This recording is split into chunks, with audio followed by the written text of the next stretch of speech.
chapter 22 through chapter 24 tonight. The Israelites making their way. God is with them. God is journeying with them in the wilderness. They have disobeyed him. We see their struggles of faith. We've seen all their ups and downs. But the big idea, of course, is that it's God who's with them. So despite their sins, despite their disobedience, despite all the things that they've done to forfeit the grace and the mercy of God, it's God is with them. And so the Lord is journeying with them out in the wilderness. And we come tonight to chapters 22 through 24. If you know anything about the book of Numbers, you might know something about Balaam and a donkey who spoke. That's probably about all we know about the book of Numbers, right? They're in the wilderness, we know that, for a long time, right? It's Numbers, after all. But we might know the story, the Sunday school story of how a donkey spoke. And so we'll come to that here in just a minute. So you should have a little outline that hopefully will help you kind of follow along a little bit tonight. And the big idea here of these chapters, it's sort of a strange little a story.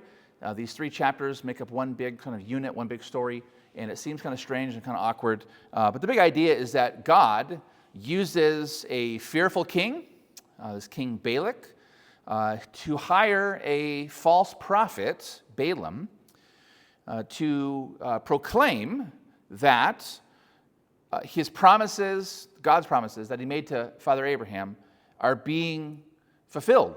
So this fearful king who's afraid of the Israelites are so numerous, he hires this false prophet from afar, from the Mesopotamian area, to come and to proclaim a curse, but instead God uses it to proclaim a blessing, that he's keeping his promises to the patriarch, Father Abraham. And ultimately, we're going to see here in chapter 24 especially, that through this false prophet, that God is also keeping his promise and will keep his promise in the future, in a future messianic kingdom and reign. So it's a story that's full of kind of twists and turns, a lot of irony to it.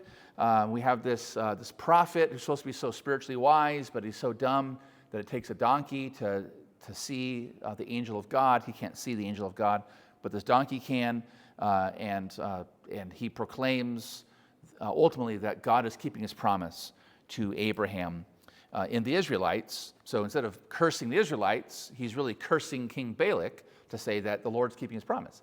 And eventually there's going to be a greater king, the king who comes, this star, this description of a king in chapter 24. So God used the fearful king to hire a false prophet who proclaims his promise to Abraham is coming true and ultimately will come true in a future messianic reign. So that's the big idea we want to look at tonight. So look in chapter 22. We're just going to kind of read through and go through. I'll make some comments, and then as we come to the end, if you have any questions that we can answer, try to make sense of the story. So the people of Israel set out. They have been fighting some battles we saw last time in chapter 21. They set out and they camped in the plains of Moab beyond the Jordan at Jericho. So they're out in the wilderness east of the Jordan River, across from the city of Jericho. Sort of that's a foreshadow that's going to come. That's going to come really come up again in a very important story, the story of Joshua. And Balak, the son of Zippor, saw all that Israel had done to the Amorites. So he's a Moabite. He's seen their battles against the Amorites, King Sihon and Og. We saw that last time in chapter 21. And because of that, notice Moab, his kingdom, was in great dread of the people because they were many. So there's this big army, it looks like to them, marching through the wilderness. And they've just won some battles, and the king of the neighboring kingdom, Moab, out in the hill country, he himself is afraid.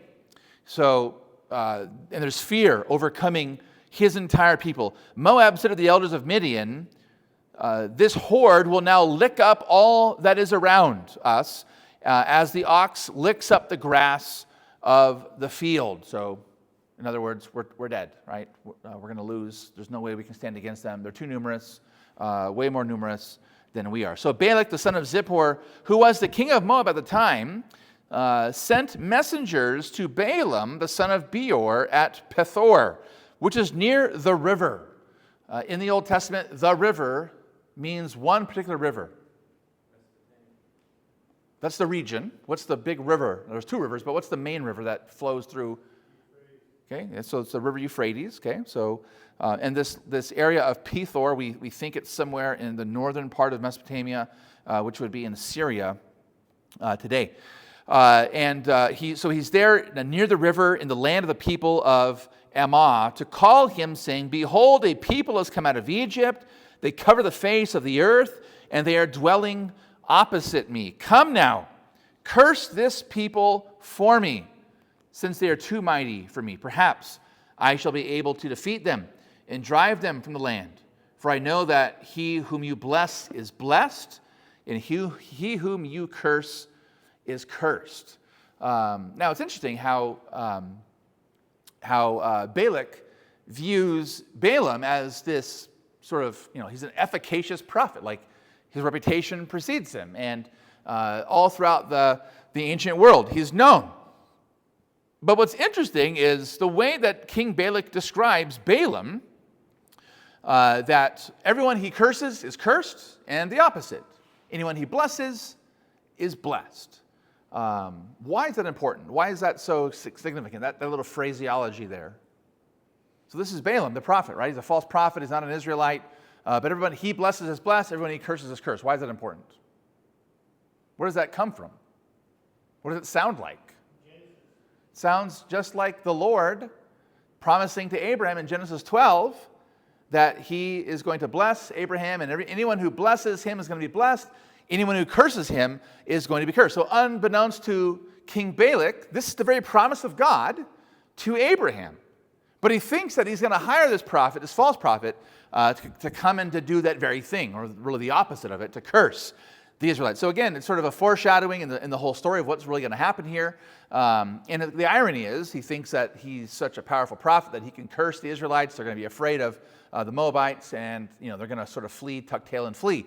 And he's going to drive them away, and he's going to win a battle. But he's in for it, right? He's in for the news of his life. It's really the opposite. So that's kind of that sets the scene there. This king who's afraid, so afraid that he has to go hire this prophet who lives in another region near the Euphrates River, in the upper valley of that river, to come and to curse, to try to drive away the Israelites. So again, it's and just that little phrase at the end of verse 6 shows us that God is active here.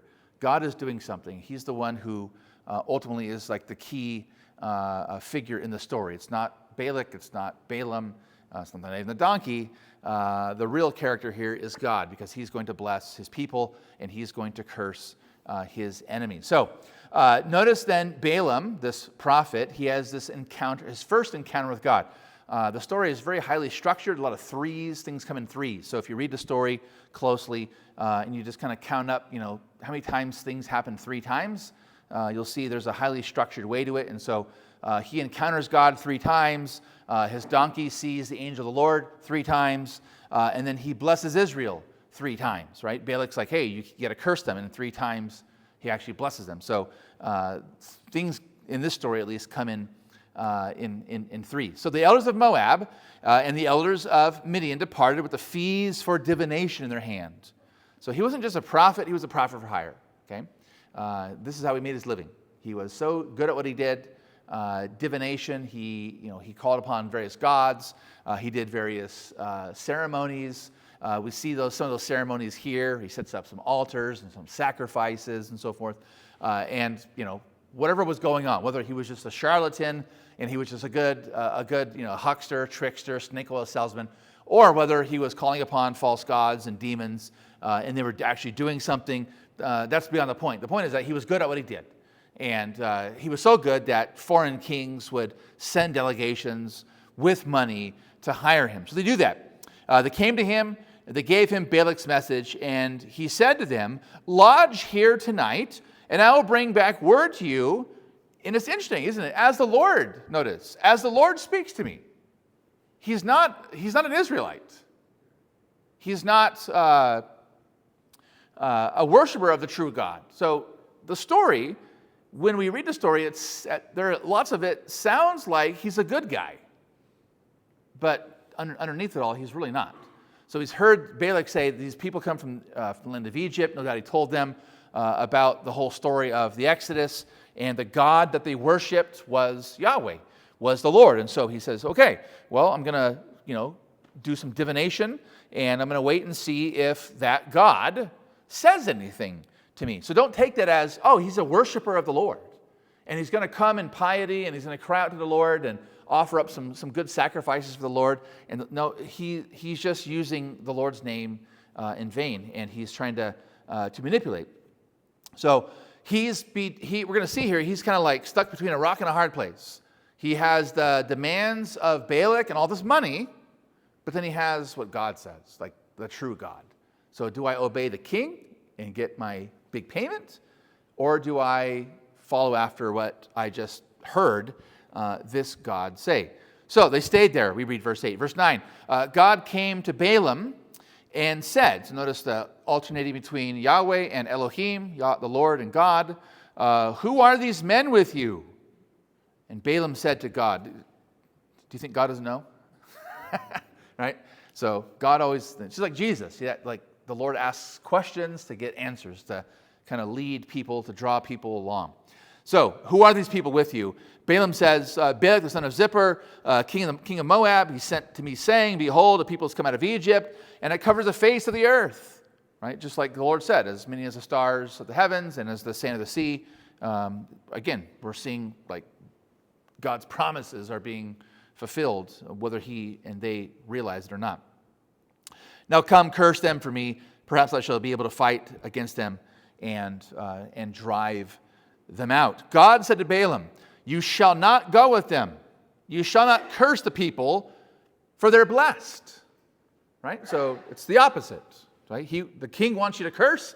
No, they're blessed, so you can't do that. So Balaam rises up in the morning, tells the princes of Balak, go to your own land, for the Lord has refused to let me go with you. So the princes of Moab arose and went to Balak. So they're traveling great distances here, right? At least the king may have traveled, but he's probably staying somewhere else. But there's this traveling going on. So they reported back. Balaam refuses to come with us. So his first encounter with God is, no, you may not go, and you may not curse. These people are blessed. There's something about the Israelites. God has his hand upon them, right? The Lord has his hand upon them. So that's the first encounter. Notice the second one, verses 15 through 20, a little bit shorter. Again, Balak sends princes, this time more in number, more honorable than these. So he like doubles down, okay? Doesn't take the hint, doubles down, right? Sends more people, higher level officials. He sends like the dog catcher and like, the city's like whatever, clerk, assistant to the treasurer or whatever, the assistant to the traveling secretary, as George Costanza was. Wasn't he like the assistant to the traveling secretary? Sends like low-level officials, the bribe, doesn't really work. This time you got to send like, the actual people that delegate, have delegated authority from the king. They came, and again, they give the message, let nothing hinder you from coming to me. This is what Balak is saying. For I will surely do to you great honor. Whatever you say to me, I will do. Come, curse these people for me. So it's not just here's the money, here's the bribe. Now it's whatever you want.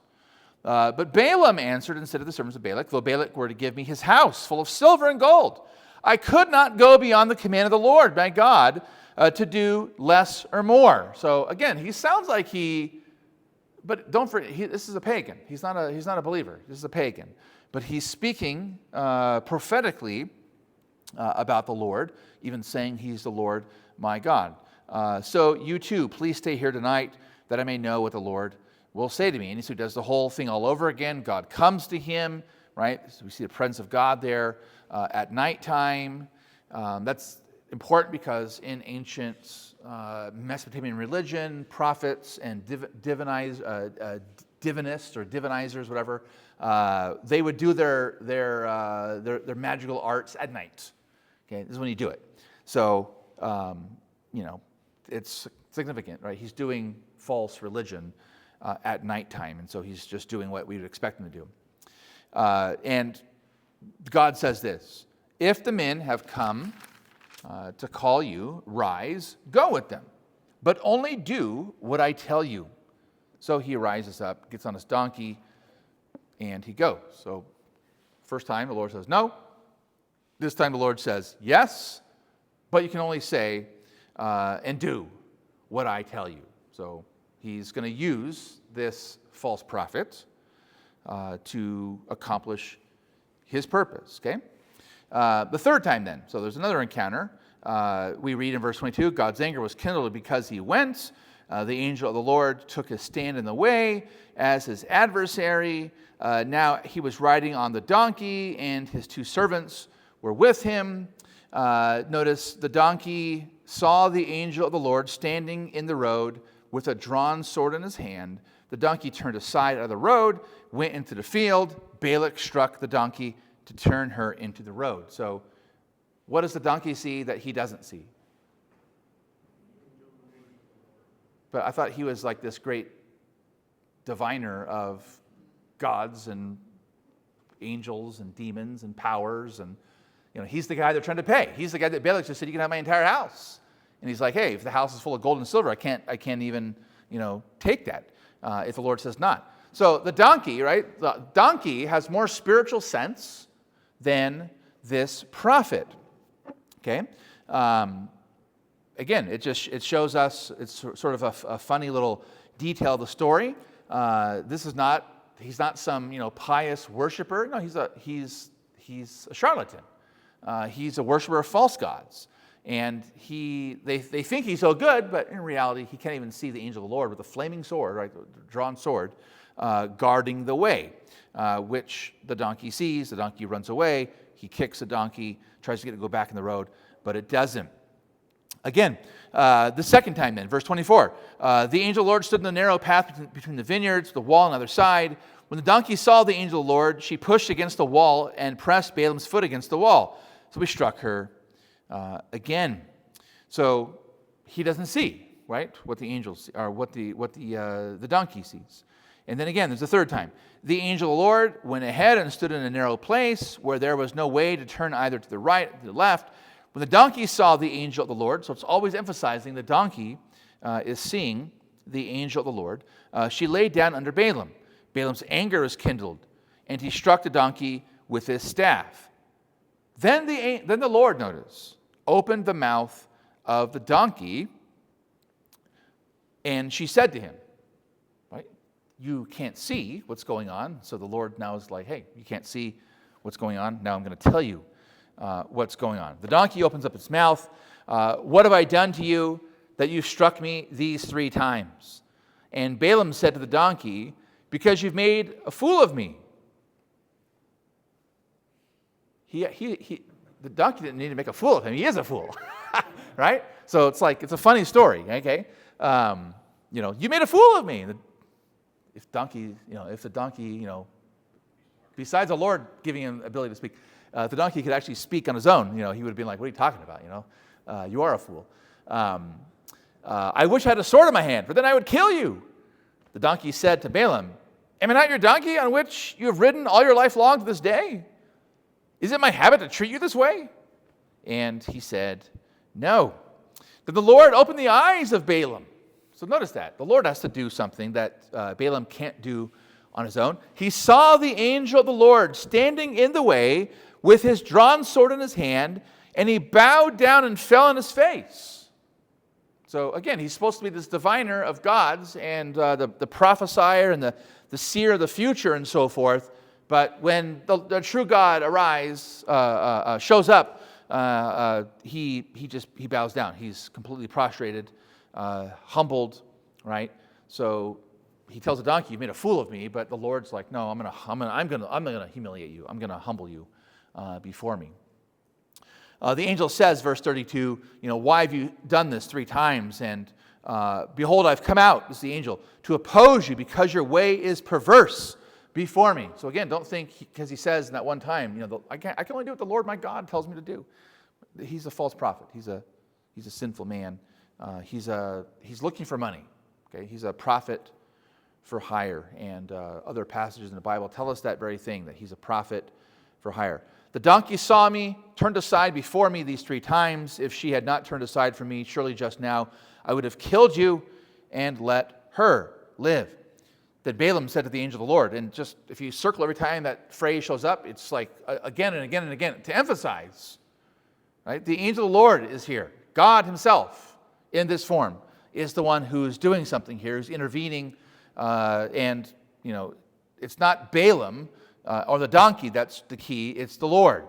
Then Balaam said to the angel of the Lord, I've sinned, for I did not know that you stood in the road against me. You should have, right? You should have, but you didn't. Now, therefore, if it's evil in your sight, I will turn back. The angel said to Balaam, go with the men, but speak only the word that I tell you. And so on and so forth. And he does. Okay, so again, he's the expert. He's supposed to be this great prophet, this great religious man, this holy man that people come from far places and give great sums of money. But he really is this foolish, dumb man, right? This perverse, false prophet. But the Lord is the one who says, I'm going to send you, you're going to go, and you're only going to say whatever it is I tell you to do. God could have spoken himself to Balak. God could have chosen an Israelite to go to Balak. He could have raised up a prophet from the Israelites, but he didn't. He raises up this pagan, and he even uses a donkey, strangely, to speak to him. Okay, so he encounters God 3 times, and on the 3rd time, this angel of the Lord appears, and he can't even see. The donkey can. Finally, it's the Lord who has to open his eyes to see. The Lord completely humiliates him. He prostrates himself, and the angel of the Lord says, you're going to go, and you're only going to say the things that I tell you that you can say. Right? He's supposed to be this great prophet who's supposed to be able to speak freely, from the gods, but he can't. Okay? But he can't. So then we're going to go on and read here, beginning at verse 41, on the outline there, to chapter 23, verse 12. He then is going to bless Israel 3 times. Okay, so things are kind of like organized in 3s again. So Balak's like, you got to curse. He's like, I can't. I can only say what God told me to say. Right? Balak's like, no, you got to curse. Tells him the same thing. You got to curse. So 3 times. Okay, 3 times. So chapter 23. So Balaam tells Balak, the king, build for me here 7 altars. So he's doing his religious thing. This is what prophets did. Prepare for me here 7 bulls, 7 rams. Why 7? We're not told why, but in the Bible, 7 typically has some significance, doesn't it? So he does, there's 7 altars, there's 7 bulls, 7 rams. It's just typically things, in 7s happen that way because it's a significant thing. Okay? So Balak does that. Verse 2, he offers on each altar a bull and a ram. Balaam says to Balak, verse 3, stand beside your burnt offering. And the language implies that, he's praying. He's awaiting some revelation. Okay, he's awaiting something. So Balaam tells him, stand by the altar, just wait for some revelation, because that's what would happen. You would sacrifice an animal, you would make your offering, you would burn it up and do whatever you did, and then your God would somehow reveal himself or herself to you there at that place. So he tells him, hey, you got to stay here, you got to wait. I'm going to go. Perhaps the Lord will come to meet me, and whatever he shows me, I will tell you. So he's waiting for some revelation. Right? This is what divination was. You did some ceremonies, you did some sacrificing, you prayed some prayers, some incantations, you did some rituals, and your God would fill the prophet, and he would speak some revelation. Okay, so that's what they're doing. The Lord put a word in Balaam's mouth and said, return to Balak, and thus you shall speak. Right? So the emphasis is always on, he only says what God allows him to say. He returned, behold, he and the prince of Moab were standing beside the burnt offering. Balaam took up his discourse and said, so he gives this poetic word from God. From Aram, Balak has brought me. So Aram, the area he's from, Balak has brought me, the king of Moab, from the eastern mountains, right, east of the promised land. Come, curse Jacob for me, and come, denounce Israel. That's what Balak, right? He's recounting Balak's words.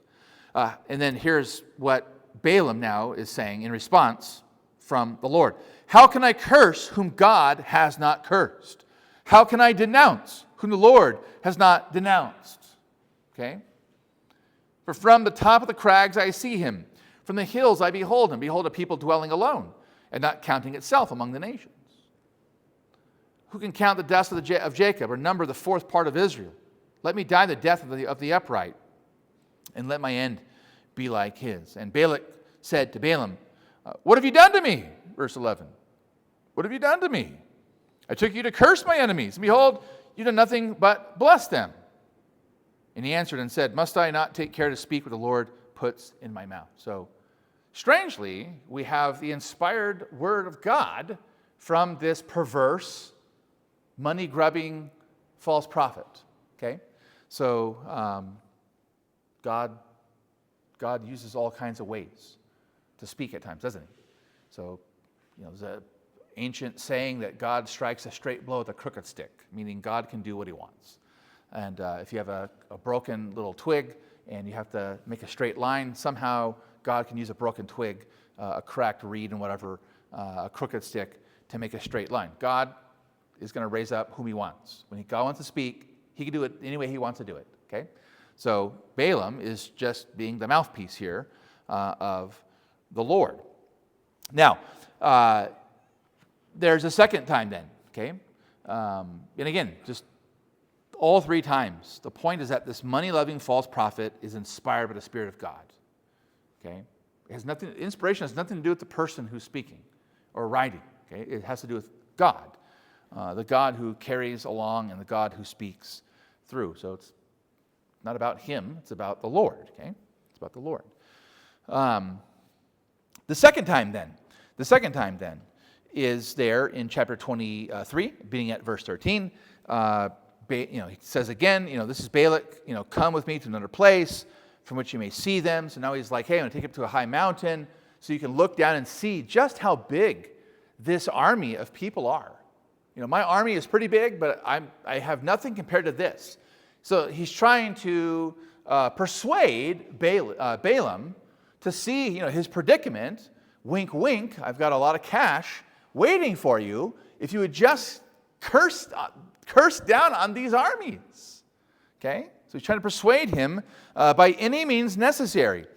You'll see only a fraction of them. So this vast, numerous people that you're going to see, that's only a fraction of all the people that are down there. Then curse them for me from there, verse 13. So he takes him to the top of this mountain. They build 7 altars. Again, they put in a bull and a ram on each of the altars. Balaam tells him to stand next to the burnt offering, waiting for the revelation, right? Well, I'm going to go meet the Lord over there, right? So king here, sacrifice there, prophet goes a little bit farther away. The Lord met Balaam and put a word in his mouth and told him again, go back. Only speak the things that you're supposed to speak. He was standing beside the burnt offering, the prince of Moab with him, and the king sees him and says, what's the Lord said? Verse 17. And he has to speak what God says, okay? And he says this, rise, Balak, and hear. Give ear to me, O son of Zippor. God is not man that he should lie, or a son of man that he should change his mind. Right? We probably heard that phrase somewhere in the Bible, right? Like it happens a few times. And normally we use that as like one of these kind of key verses that we can use it for our theology, right? Who is God? What's God like? And well, God's not a man. God is a spirit. God is unchangeable. God doesn't lie, right? He's upright. He's just. So it's a great verse that helps us understand who God is. But notice the context in which it comes. Why, humanly speaking at least, why is Balaam saying this? God's not a man that he should lie, or a son of man, these are parallels, right, that he should change his mind. So, what's the context of this? He already promised to bless Israel. Okay, so he's promised to bless Israel, yeah. But Balak doesn't really know that. He just knows that these people came out, right? So, the context, notice. Balak has already offered him this huge bribe, and it hasn't worked. And the second time now, he's like, hey, go up to this mountain, look down, see how big they are, wink, wink, just curse them, and just do it from here. You don't have to even go down there, right, and face them face to face. Just do it from here, just curse them, right? Because they're expecting the gods to kind of like put the hex, down on the army. And so he says what he says, obviously, because God speaks it through him. But in the context, it's Balak who wants him to kind of come to his senses and just do the curse. And Balaam's point is, if I can only say what God says, and if God has already blessed his people and he's not cursed them, how can I bless those who are not cursed? How can I curse those who are blessed? God's not a man. God doesn't lie like you do. And even if I lied and cursed, God's not like that. And so how can I do that, right? So the context is this whole, bribery and trickery and all the sort of human interaction that's going on there. Balak is like, just fake it. My armies will hear about this curse. The great Balaam cursed them, and we can report that to the armies, and then we'll go down and we'll win a battle. No, God doesn't change his mind. God's blessed them. God is not going to curse them. God does not lie. God does not change his mind. And I can only speak what he says. Okay, so has he said, going on in verse 19, has he said, speaking of God, and he will not do it? Or has he spoken and he will not fulfill it? God's true, right? God is faithful. Behold, I received a command to bless. He's blessed. I cannot revoke it. He's not beheld misfortune in Jacob, nor has he seen trouble in Israel. The Lord their God is with them, and the shout of the king is among them. God brings them out of Egypt, and is for them like the horns of the wild ox. For there's no enchantment against Jacob, no divination against Israel. Right? He's speaking of himself here. Now it has been said of Jacob and Israel, what has God wrought? Behold, a people, as a lioness, it rises up, and as a lion, it lifts itself. It does not lie down until it has devoured the prey and drunk the blood of the slain. So if Israel is now, it's not just that Israel is blessed, okay? God is keeping his promise to Father Abraham. He's blessing the Israelites. They're great and they're vast, they're numerous. But notice now, there's, in this second blessing of Israel, now notice Balaam is starting to say, kind of elbowing him right in the rib cage, and he's saying something else. What else is he saying there? When he describes, who is he describing as a lioness or a lion? Who's the lioness and the lion in the imagery here? It's the Israelites. It's the Israelites.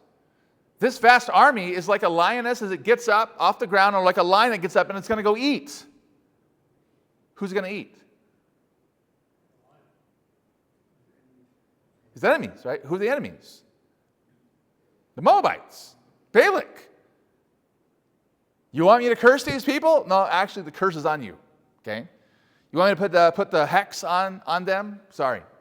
Right? The Lord is describing here Israel. They are like a lioness that rises up, like a lion as it gets off the ground to chase down its prey, to devour it, notice, drinking the blood of the slain. So it's complete opposite. Balak is wanting the curse on the Israelites down there in the bottom of the valley. In fact, the curse is on the Moabites. They're the ones who are going to get eaten up. They're the ones who are going to die. Okay, so verse 25. Don't curse them at all. Don't bless them at all. Okay, fine. The Lord says to bless them. I'm saying curse. And so Balak says, just be like Switzerland. Just be neutral, right? Don't bless, don't curse. Just kind of take it all back and let's start over again, right? Let's start over again.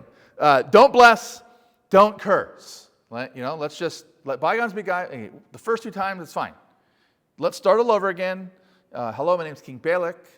Nice to meet you. Balaam, you're a great man. We've heard all about you. I've got a little proposition for you. Let's start all over. But Balaam answered, did I not tell you all that the Lord says that I must do? Sorry, it's too late. God's not a man that he lies. God doesn't change his mind, right? God is God. He has a plan. He has a purpose in all of this. So, the third time then, verse 27. Come now, take you to another place. Perhaps it will please God that you may curse them for me from there. So he's not giving up, right? He's not giving up. A third time. So Balak took Balaam to the top of Peor, which overlooks the desert. And Balaam, the prophet, said to Balak, the king, build for me here 7 altars. Prepare for me 7 bulls, some rams, the whole thing all over again. And they do the same thing, the same ritual. in chapter 24 at verse 1. When Balaam saw that it pleased the Lord to bless Israel, he did not go as at other times to look for omens. So notice, the end of this, we're getting towards the end here, and it's like, hey, everything up to this point, these are omens, divinization. This is a false prophet. Right? He's not a good guy. Okay, so the 7 altars, the 7 bulls, the 7 rams, it's a pagan ritual. Okay, but this time he's not looking for these omens, right? These revelations from the gods. But he set his face toward the wilderness. He looked out where the king had said to look out. He lifted up his eyes and saw Israel camping tribe by tribe. So that goes back to the beginning of the story where we saw the tabernacle was in the middle of the camp, wasn't it? And then the north, south, east, west, there are 3 tribes each, so 12 tribes, right? And then right around the tabernacle were the 3 families of the Levites, and then you have Moses and Aaron. So he sees the camp that we saw earlier in the story, God in the middle, the Levites who are the protectors of the sanctity of the holiness of the tabernacle, and the Israelites. He sees the whole camp. Notice verse 2. And the Spirit of God came upon him. This is Old Testament language of prophecy, okay? The Spirit of God comes upon him to give him another prophecy. And he says this. The oracle of Balaam, the son of Beor, the oracle of the man whose eye is opened. So he's received revelation. The oracle of him who hears the words of God, who sees the vision of the Almighty, falling down with his eyes uncovered. How lovely are your tents, O Jacob. So now is the blessing, right? He's absolutely blessing the Israelites. Your encampments, O Israel, verse 6, like palm groves that stretch afar, like gardens beside a river, like aloes that the Lord has planted, like cedar trees beside the waters. So he's describing this beautiful garden, beautiful imagery here. Water shall flow from his buckets, and his seed shall be in many waters. His king shall be higher than Agag, and his kingdom shall be exalted. So the Spirit of God is giving him a prophecy here. This king Agag, later on in the story, he's not alive right now. In the story of Numbers, this guy Agag is not even alive. Do you know who he is in the Old Testament? Who is he? When does he show up? Who kills him? Saul, right? King Saul, right? He's dead. He's toast, okay? So he's prophesying that eventually there's going to be this Moabite king, right, Agag, and he's going to be defeated. Our king, the Israelites' king, is higher than him, right? And his kingdom shall be exalted. God brings him out of Egypt, speaking of the Israelites, and is for him like the horns of the wild ox. He shall eat up the nations, his adversaries, and shall break their bones in pieces. So just, it's the complete opposite of, this is what Balak wanted to do to the Israelites, right? Balak wanted all this to be true of Israel, but no, it's the opposite, okay? Verse 9, he crouched, he lay down like a lion. There's that imagery again, like a lioness who will rouse him up. Blessed are those who bless you. Cursed are those who curse you. That's right from Genesis 12. Did Balaam know the story of Abraham? No. But the Spirit of God is giving him this word, this prophetic word. And so he's recounting again, right? There's a fearful king. He hires this false prophet for hire to curse. But in fact, he actually blesses, and he's prophesying that all that God promised the father Abraham, the patriarch of the Israelites, is going to come true. And there's nothing Balak can do about it, right? There's no amount of money that he can pay off a prophet. There's no army that can stand against the Israelites. Anger was kindled when this happened. And he says, I called you to curse my enemies. Behold, you've blessed them these 3 times. Therefore now flee to your own place. I said, I will certainly honor you, but the Lord has held you back from honor. And Balaam said to Balak, did I not tell your messengers whom you sent to me? If Balak should give me his house full of silver and gold, I would not be able to go beyond the word of the Lord. to do either good or bad of my own will.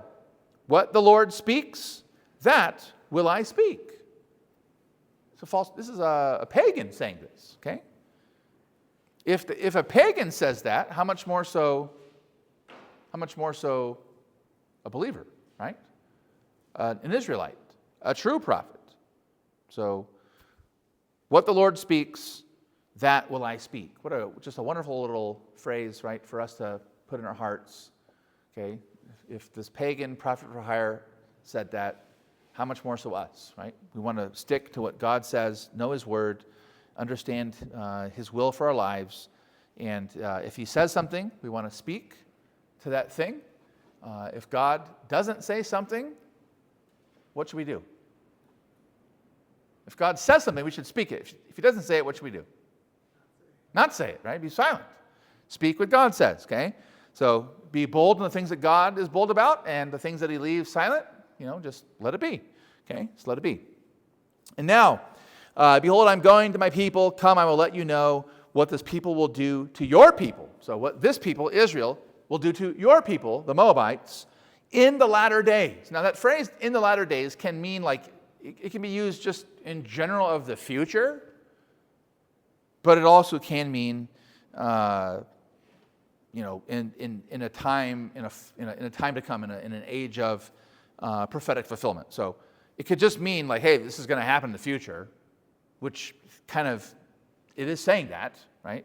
The Moabites are going to be trampled over and so forth, but it also has this prophetic idea of something greater to come, and that's verses 15 to the end. He's still blessing, but there's this final thing he says. So he's speaking of Balak, the Moabites, right? Not just immediately, but in their future. But then he also is speaking of something greater to come. So again, the big idea is that a fearful king, Balak, he hires a false prophet to curse the Israelites, but in fact, the Lord uses the false prophet. He fills him with the Holy Spirit. He inspires him to bless the Israelites in fulfillment of God's promise to Father Abraham. But there's also this greater fulfillment, this greater thing going on that he's speaking past. He's speaking past Balak to the ultimate messianic kingdom. That's the ultimate fulfillment of the story, and that's what you see at the end part of chapter 24. And he gives an oracle here. He describes himself as a man whose eye is opened, right? He's seen revelation from God. He hears the words of God, verse 16. He knows the knowledge of the Most High, who sees the vision of the Almighty, falling down with his eyes uncovered. So he sees, right? He sees this future. And again, it's the irony here. He is a prophet, and his whole thing is to be a prophet and to look into the future and speak omens and divine the future and so forth. And the irony is that the one time it's actually true, because he's a false prophet, but the one time it's actually true, what's he speaking of? His eyes are open to what? To God in His glory, right? The true God. In His kingdom, okay, the Messianic kingdom. So he says this, I see him, verse 17, but not now. I behold him, but not near. A star shall come out of Jacob, and a scepter shall rise out of Israel. It shall crush the forehead of Moab and break down all the sons of Sheth. So the imagery of a star in the ancient world, it's not just in the Bible, but in the ancient world, the symbol of a star is a symbol of a king. Okay, so it's a kingly image, and that's what he's seeing here. So when he says a star comes out of Jacob, he's speaking of a king. Okay, and one of the things that God promised to Abraham is, besides the stars and the sand, their offspring being as numerous, there's also promises and prophecies. For example, in chapter 15 of Genesis, chapter 13 of Genesis, God promises that from Abraham and the Israelites there would be a line of kings. Okay, kings would come from his body, the Lord says, and that king comes out of in particular, the tribe of Judah, right, the son of Jacob, tribe of Judah, and so it's an imagery of a king here. This star, this king, is going to come out of Jacob, come out of the Israelites. A scepter, that's Genesis 49, from the tribe of Judah, and it shall crush the forehead of Moab. What does that sound like? Sounds like Genesis 3:15, doesn't it? Okay, so now he's speaking of Moab, so there's like an immediate, but there's also the ultimate, right? So this crushing language, crushing the forehead, right? This is Genesis 3:15. Edom shall be dispossessed. Seir also his enemies shall be dispossessed. Israel is doing valiantly. This is what he sees in the future. And one from Jacob shall exercise dominion and destroy the survivors of cities. Right? That sounds like Psalm 72 when Solomon says that the Messianic king is going to have dominion. Right? We sing like that old hymn that's based on Psalm 72. Christ shall have dominion. Right? We know that one, right? Over land and sea. Yeah. Earth's remotest region shall his empire be. So that's where that comes from, right? From Psalm 72 and other promises in the Old Testament. He looked on Amalek and took up his discourse. He speaks of Amalek and the Kenites. Notice there, verse 24, ship shall come from Kittim, shall afflict Asher and Eber. Balaam rose, verse 25. Balaam rose and went back to his place. Balak also went his way. So, the purpose, of course, of the story is to proclaim and to prophesy the king of, notice not just the Israelites, but a king who rules over the whole world, the king of the nations. That's the ultimate fulfillment here of the story. It's also meant to show us the fulfillment of God's promise to Abraham.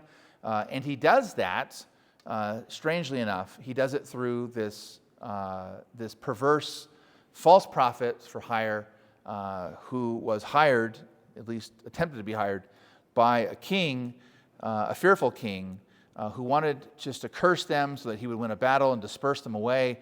But he kind of gets what he paid for. He does get a curse, but the curse is on him, isn't it? Right? And he's the one who is unrepentant. He's the one who is crushed and destroyed. So it points us then for us as believers to the ultimate reality of Jesus and the wonderful promises that God fulfills in him. And we see that language of the star of Jacob, the star of Israel, coming to fruition. We see it in book of Revelation, describes Jesus that way as well, as a star, meaning as a king of all the nations. So with that said, hopefully that helps us make some sense of this strange story. It's not just about a donkey who spoke, right? A little Sunday school flannel graph, Sunday school curriculum, donkey spoke, and that's about all we get out of it. No, it's about Jesus Christ, the King of the Israelites. Already this early point in Israel's history, there's prophecies of the Messiah, who is going to be a king. So with that said, any questions, any comments as we wrap it up?